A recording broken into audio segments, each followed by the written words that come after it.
There is a way that you use your sales to be able to be effective. Weakness isn't real. It's not natural. It's manufactured. If you want to do something where you want to move forward quickly, you got to have a process for it. And it's easier to influence somebody if you're not trying to communicate in a language they don't understand.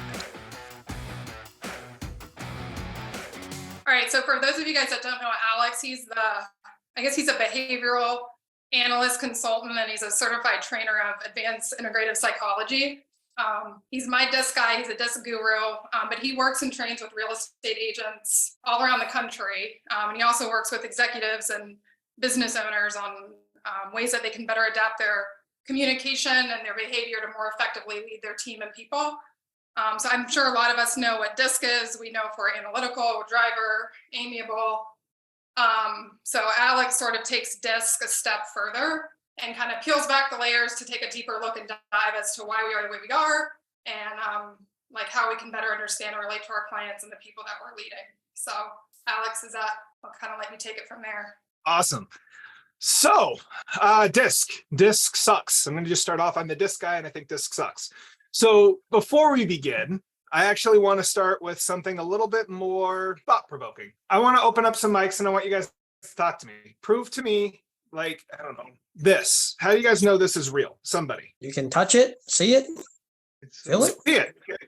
Optical nerve into the brain. You touch it. Well, ignore quantum physics. You're not actually touching it. It's an electromagnetic disbursement of energy, processes through the neurology into the brain, and then you hallucinate that you're feeling it down at your hand. Here's the thing. All of you agree with me this thing is real, right? You guys are nodding. Okay. So here's the thing. You agree with me, but the only way I know you agree with me is because I'm observing you agree with me. So what that means is it doesn't mean that there isn't fact, there isn't reality, but reality is actually perception. Fact is nothing more than an accumulation of perceptions that we all agree on. But the problem is that in order to agree, we have to observe it. So I start there for this reason. Everybody has some basis that they're coming to this training or this workshop with. And I want to, instead of arguing reality, just give you another reality, a different way to look at things.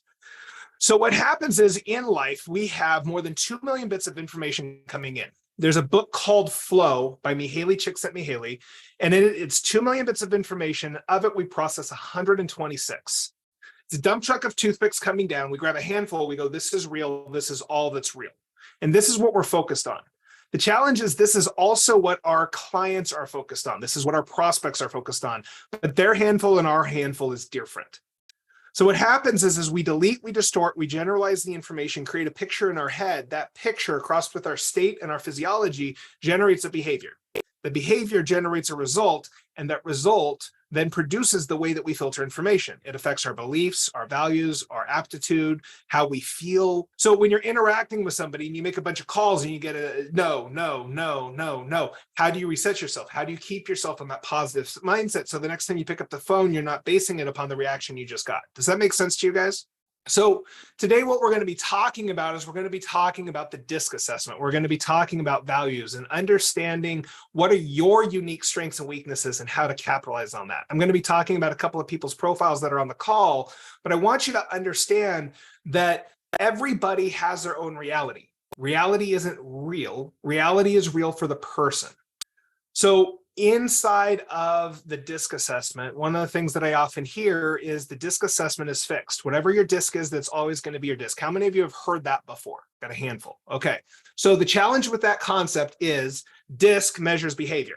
Your behavior changes over time. In fact, it changes moment to moment. How can a tool that measures something that changes be consistent? You see, the DISC is more about spectrums of behavior.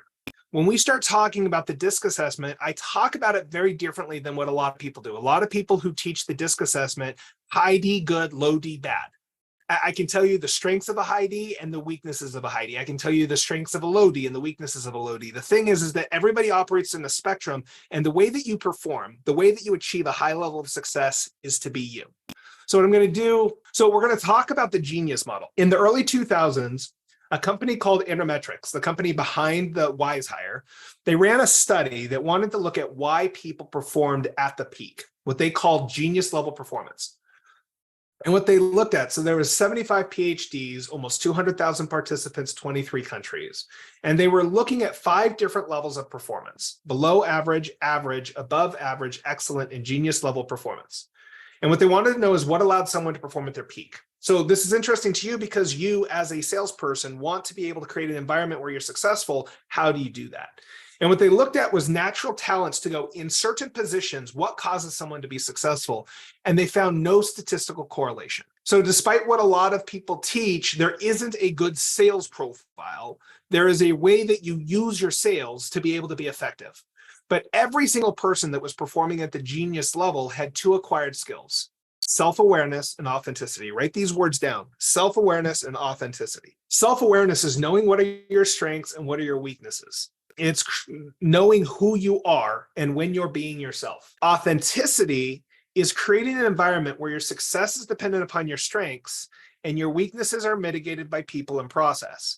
I want to make a distinction. I want you to write down the word weakness on your paper. Take a note on this. Weakness isn't real. It's not natural. It's manufactured. There are things that you suck at. It doesn't become a weakness until you make your success dependent upon it. Like my ability to shoot a 3-point basket is not a weakness unless I'm playing basketball. If I'm not playing basketball, it's not a weakness. It's just something I suck at. Does that make sense? So then it's a matter of restructuring your environment in order to create authenticity, in order to create success. So the idea is you've got the person, you've got the role, you take the role, learn the role, and you identify gaps. And it's not so much about fixing yourself, but improving your self-awareness and mitigating your weaknesses.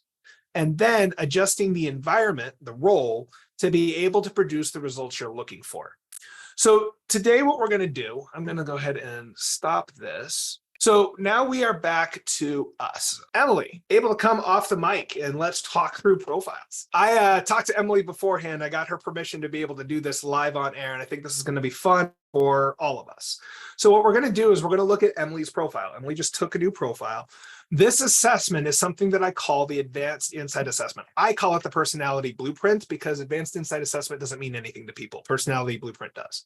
When you look at it, it's made up of 3 different psychologies. The DISC assessment, which most of you know of, looks at behavioral tendencies. It's based on the work of Dr. William Marston. In the early 1920s, there was a division in the psychological community, and a lot of people started to look at abnormal psychology. Why are people weird and how do we fix them?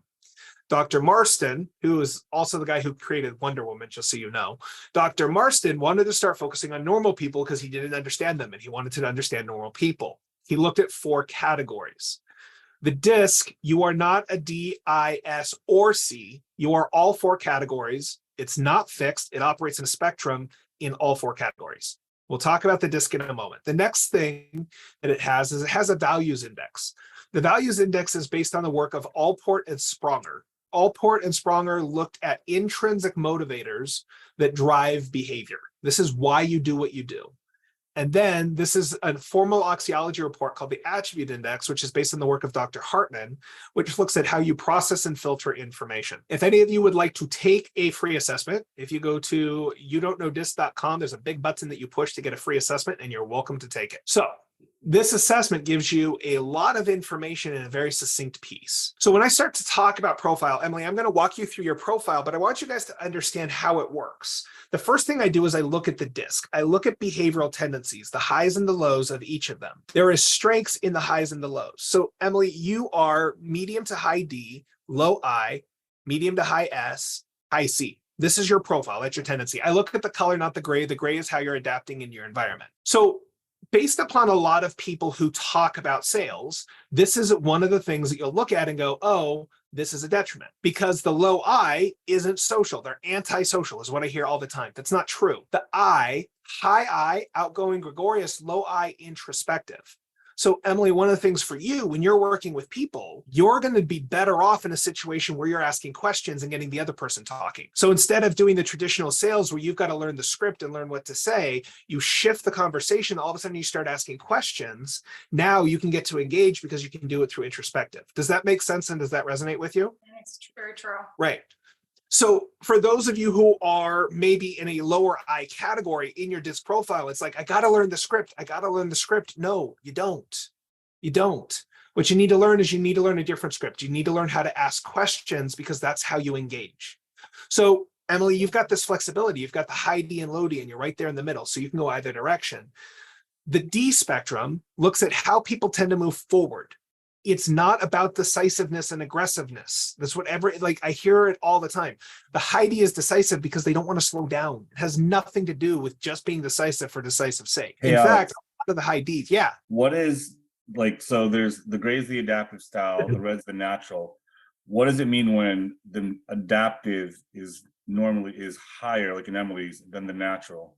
Is she just Right. like high alert?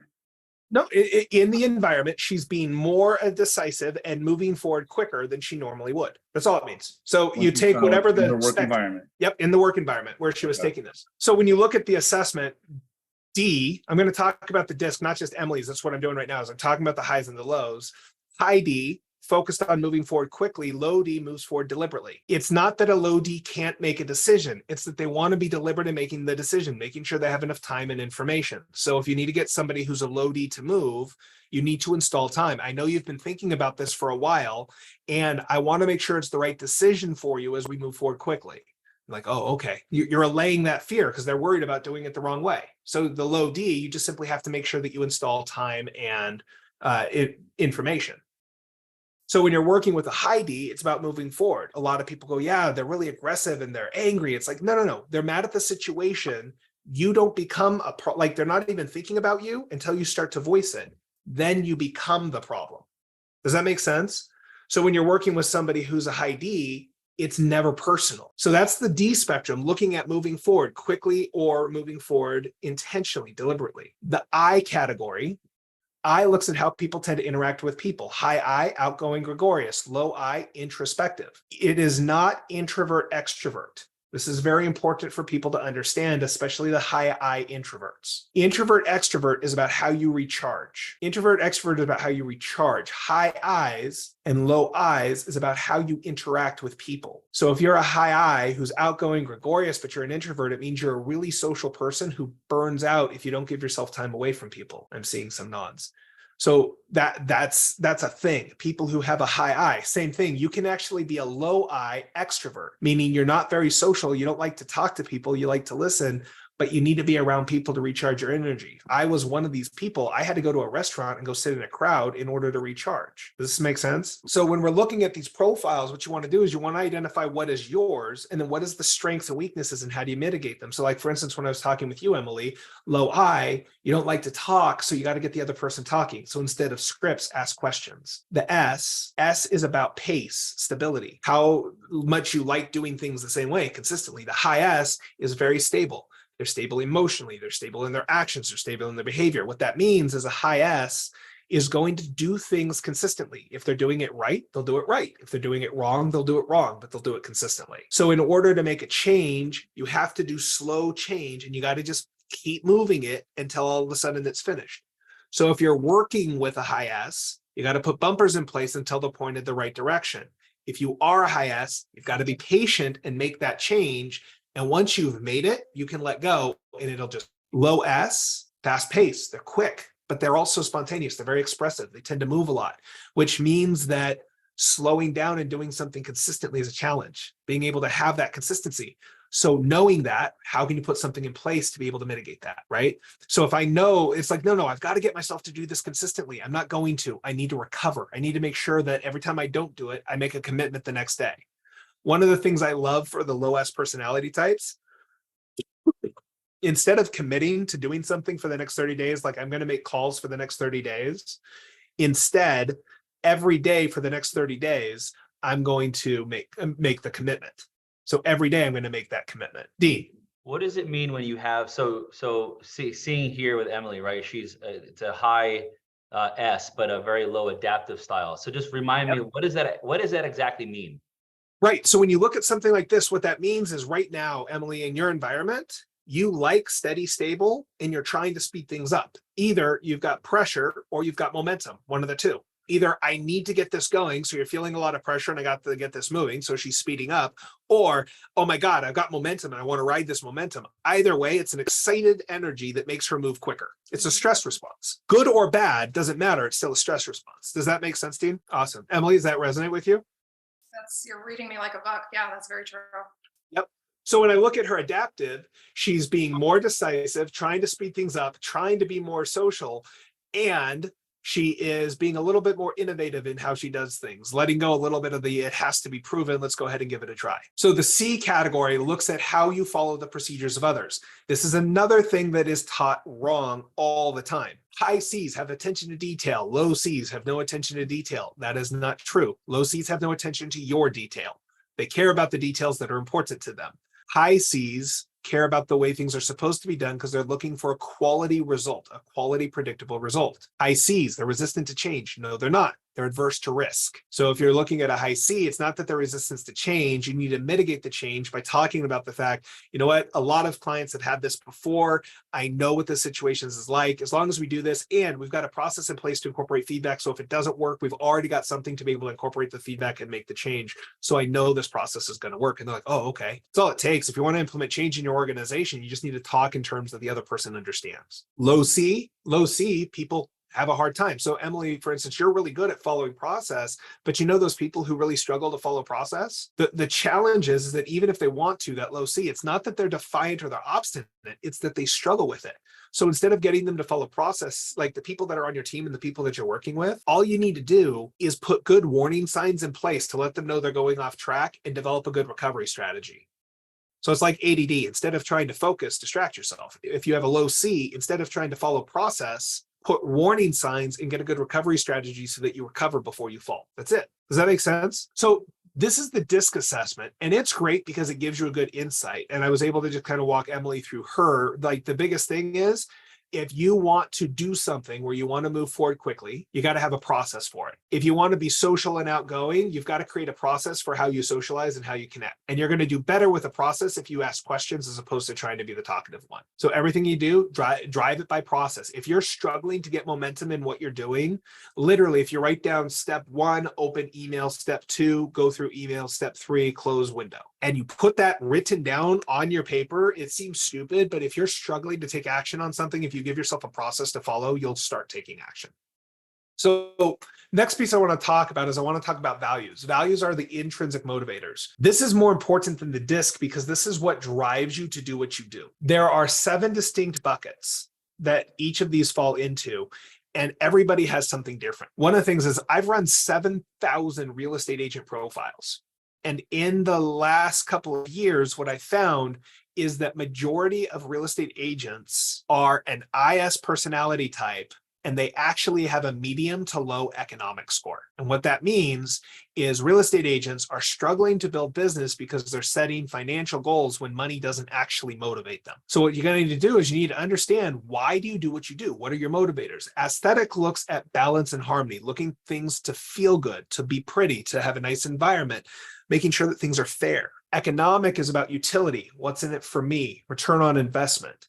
Individualistic is being unique, being valued as being different. Political, or economic is what's in it for me. Political is what's in it for my people. Altruistic is helping people for the sake of helping people. Regulatory, making sure there's systems and processes. And theoretical is learning for the sake of learning. Low scores, they do it if. So for instance, a low regulatory prefers freedom and flexibility. A low altruistic will help people if it meets one of these other values. So Emily, looking at your particular profile, you've got a 99 in economic and an 80 in political. Anything above a 60 is a decision-making piece. So this is, you want systems in place to make sure that you and your people are taken care of. They're going to do whatever you can to make sure that you and your people are taken care of. If you invest your time, it's either got to give you a return, your people a return, or it's got to be building a system to make things easier for you and your people. If not, it's not worth your time. Yep. Does that resonate? Yeah, that's pretty. My altruistic is as low as it is, but it's true. Yeah. Well, and here's the challenge is you love helping people and you will absolutely help people until they're not your people, and then you don't care. Mm-hmm. And so the challenge is like, when you look at this, it's like, these are my people. But when someone goes from being my people to not my people, you struggle to help them. And instead of struggling to help them, all you have to do is try and figure out, how do I recover them to my people? So like if your clients do something that irks you and makes you go, yeah, I don't like that person anymore. If you are still needing to work with them, all you have to do is go, okay, how can I recover that relationship to make them my people again? And you'll go back into naturally helping them. Does that make sense? Same thing. There's a lot of people who have judgment about, like, if you do something for the wrong intent. And I go, like, one of the great examples is I've seen social media shaming of the person who feeds a homeless person and takes a selfie. It's like, oh yeah, he's just doing it for recognition. And I go, right, but the homeless person still got the food that he hadn't had. And he probably got asked, is it okay that I take your picture? And the homeless guy probably said, yeah, sure. I mean, he was so grateful for it. So the thing is like, Emily, if you want to be able to do stuff from a community impact, you've got to look at what it does for the reputation for your team and how it helps you and what you get out of it. And you'll be able to do a lot for people. The other thing is you actually have a naturally high altruistic. This is the thing that most people may not see in a lot of what your behavior is realistically what you've learned is that if you want to have a bigger impact, that you can't do it. And so what you do is you help your people so that they can help the world. So you've become more isolated to become more of a high level leader so that you can focus on helping your people so that your people can have the impact because you recognize the limited reach of your own. So it's not that helping people isn't your thing. It's that you've learned you need to draw boundaries and you need to focus on your people so that they can help the world. Does that resonate? It does, yeah. So what we're going to do is we're going to be able to open up for questions and discussions. I'm going to be able to stick around. We've got about half hour. I wanted to teach you guys DISC and values from a different perspective. There is no such thing as a good profile. Every profile has the ability to be successful if you structure the environment the right way. And once you understand the intrinsic motivators, you know how to frame your activity to be able to drive motivation to create the action that you need to have consistent results. So I appreciate you guys' time. I appreciate the conversation and I want to open this up. What kind of questions do you guys have? What do you want to know? How can I support you? I have one question. So Yeah. of the 7,000 or so, however many that was in that assessment of all the realtors that you did this for, was there like another section that was like a top producer section and the ones that were just like the newbies, or was there any difference there? It was just across the board, a DISC assessment for everybody? I can find top producers with almost every DISC profile. I can show you top producers with almost every DISC profile. Every leader, I would say most of the leaders that I have seen have a high DI personality type, and they've got a high economic and a high political. They at least have a high economic. What I found though is one of the reasons why that is because leaders suck at leading the other profiles. It's not that the other profiles can't be successful. It's that they're trying to be the high D personality type. And so you get these people who are trying to be inauthentic, which goes back to that Genius study and goes, if people are authentic, which is why you still, majority may be this way, but if you actually look, you can be successful with the other profile types. You just need to structure the environment differently. Does that make sense, Dean? Yeah, it does. Definitely. So when you're looking at an organization, like for instance, I was just out at a retreat in Orlando for some of the top producers in EXP. They brought me out for their alpha retreat. And I was able to run profiles and go, every single top performer had these certain traits and everyone was missing these certain traits.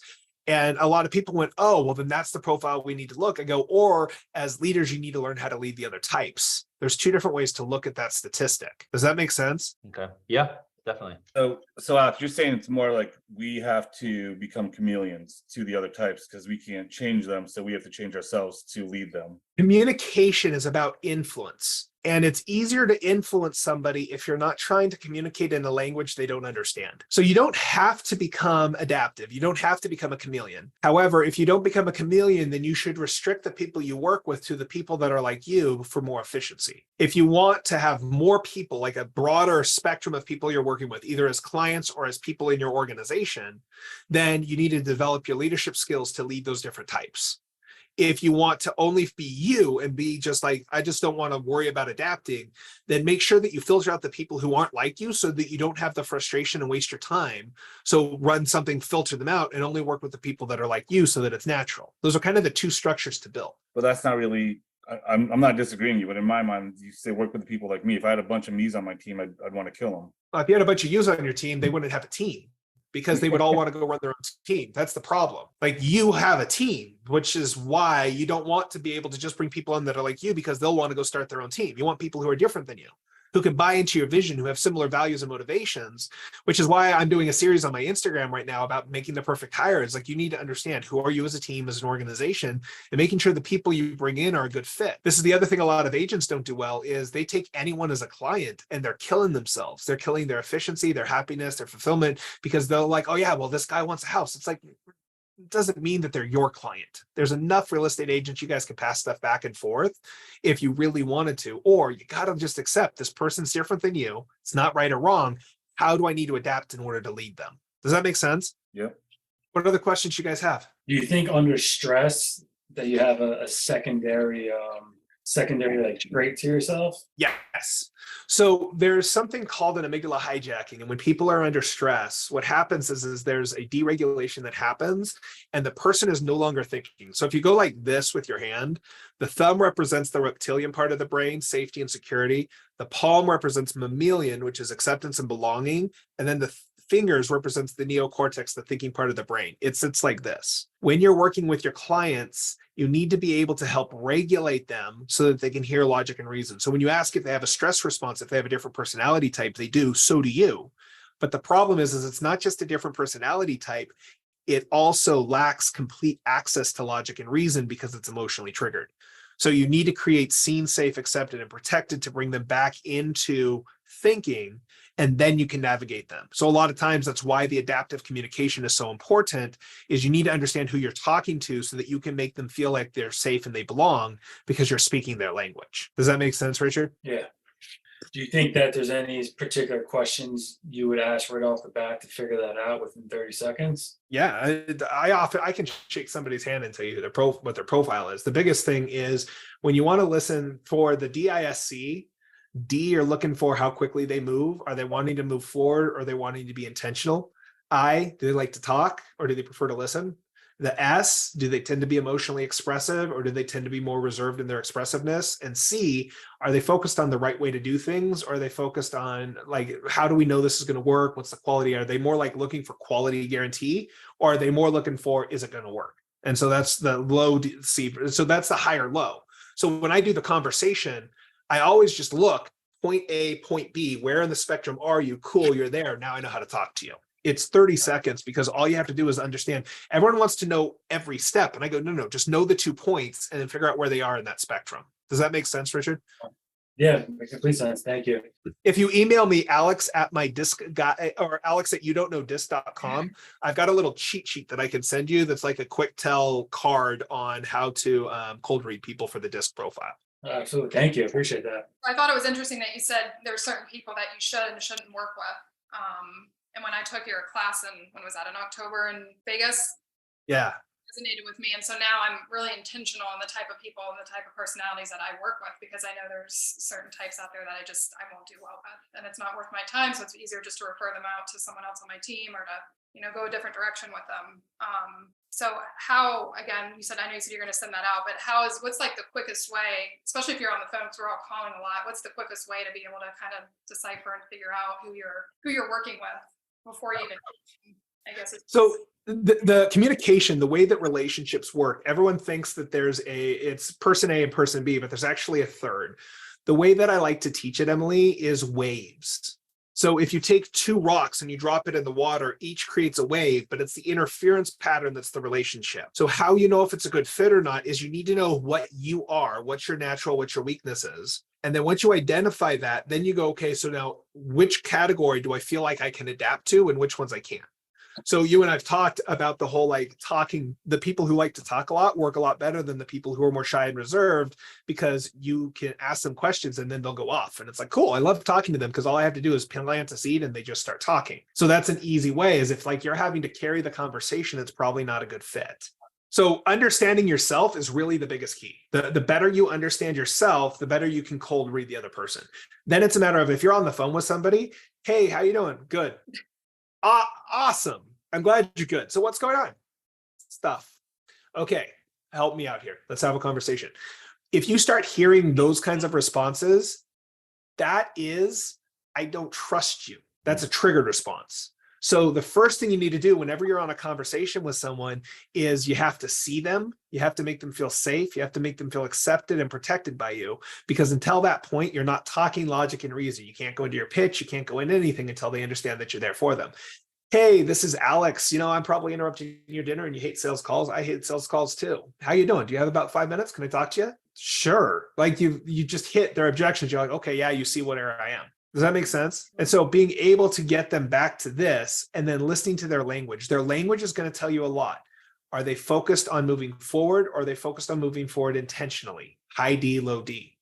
Are they talkative, or are they asking questions and wanting to listen? High I, low I. When you start looking at the values, You got to listen to the things that they're talking about that are important, but then ask the second question.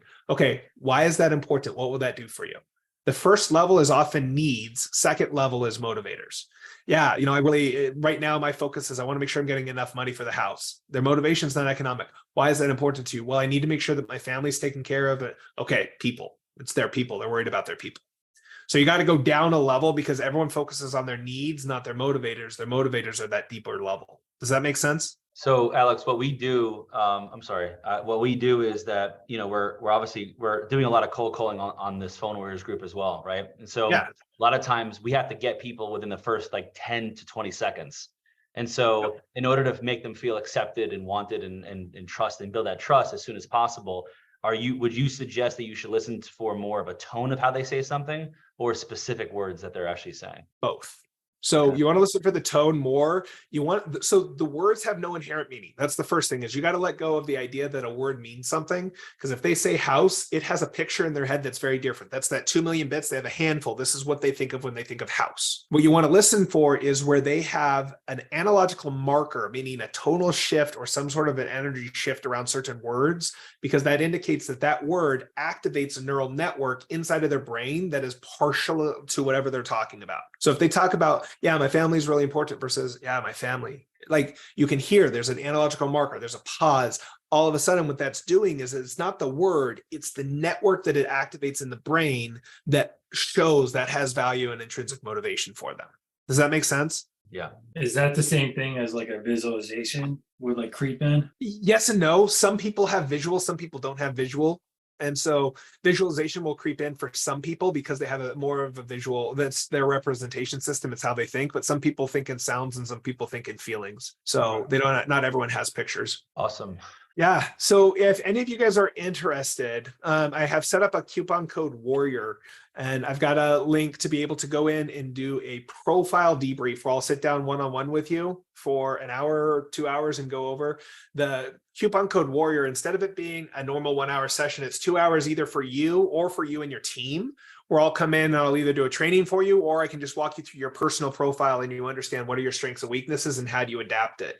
And I find that a lot of people like John, you posted on your story about Gene, in 30 minutes, I was able to help people understand. They've been in real estate for 40 years. He teaches the disc and he's like, I've never heard this before. And so it's the concept of being able to sit down and go, this is who you are. These are your strengths. These are your weaknesses and how you adapt them. And it'll be able to help quite a bit. So love to extend that invite. Thank you guys for having me on today. I appreciate it very much.